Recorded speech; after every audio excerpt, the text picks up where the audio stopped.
Add onions, green chilies, and all grounded spices to the oil.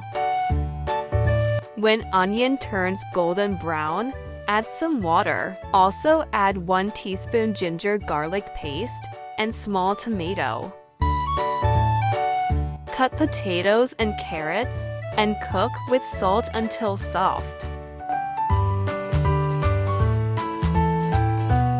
After this, add the cabbage and cook it with a pinch of turmeric and a spoon of red chili powder and little chili flakes. Add water as per the quantity of rice taken. Use a chicken stock cube here. Keep the lid on and let the water boil. Add rice and cook on high flame till water dries up. While it is cooking, add green onions.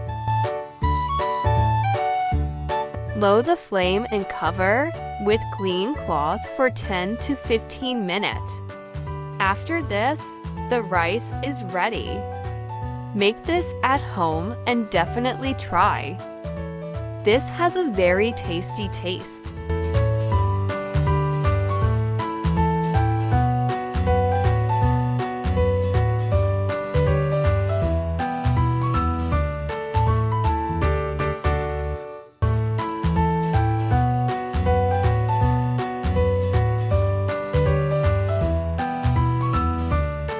Thanks for watching.